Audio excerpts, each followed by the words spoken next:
എനിക്കൊരു 5-6-7 ഈ ഒരു പ്രായമായ സമയത്ത് ഞാൻ എന്താ പറയുക, ഈ തിളങ്ങുന്ന സാധനങ്ങൾ, സീക്വൻസ്, സ്റ്റിക്കറുകൾ ഇതെല്ലാം ഇങ്ങനെ എടുത്തു വെക്കുമായിരുന്നു. ഒരു തരം ഭ്രാന്ത്. അങ്ങനെ ഞാൻ ഒരുപാട് സാധനങ്ങൾ ഇങ്ങനെ പെറുക്കി കൊണ്ടുവന്ന് തുണി വെക്കുന്ന എൻ്റെ അലമാരയിൽ ഞാൻ ഇങ്ങനെ സൂക്ഷിച്ചു വെക്കും. അന്ന് ആ കാലത്ത് ഇറങ്ങിയിരുന്ന ഏതോ ഒരു അണ്ടർവെയറിൻ്റെ ബ്രാൻഡ്, അതിനൊരു പ്രത്യേക സ്റ്റിക്കർ ഉണ്ട്. അതായിരുന്നു എൻ്റെ ഫേവറേറ്റ്. ആ അണ്ടർവെയർ വീട്ടിൽ ആര് വാങ്ങിയാലും ഞാൻ ഓടി വന്ന ആ സ്റ്റിക്കർ എടുത്ത് വയ്ക്കും. അങ്ങനെ തുണി വെക്കുന്ന അലമാര മൊത്തം ഞാൻ ശേഖരിക്കുന്ന ഈ സാധനങ്ങൾ കൊണ്ട് ഞാൻ നിറച്ച് വെക്കാൻ തുടങ്ങി. അങ്ങനെ എൻ്റെ ഉമ്മ എനിക്കൊരു പേര് ഇട്ടു, അണ്ണക്കൊട്ടൻ. അണ്ണക്കൊട്ടൻ എന്ന് വേറൊന്നുമില്ല, അണ്ണാനെയാണ് ഈ അണ്ണക്കൊട്ടൻ എന്ന് വിളിക്കുന്നത്.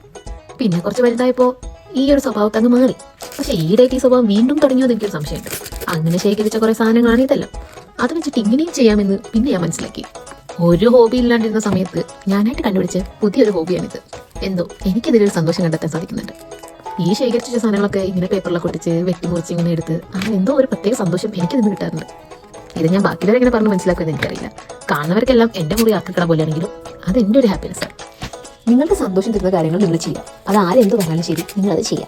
കാണുമ്പോൾ ആക്കിക്കട എന്ത് കട വേണമെങ്കിലും തോന്നിക്കോട്ടെ, നിങ്ങളത് സന്തോഷമാക്കുന്നുണ്ടോ, നെവർ മൈൻഡ്, നിങ്ങളത് ചെയ്യൂ, സന്തോഷിക്കൂ. ഇതുപോലത്തെ വെറൈറ്റി ഹോബീസ് നിങ്ങൾക്ക് ആരൊക്കെ ഉണ്ടെങ്കിൽ നിങ്ങൾ കമൻറ്റ് ചെയ്യും. അപ്പോൾ ബൈ.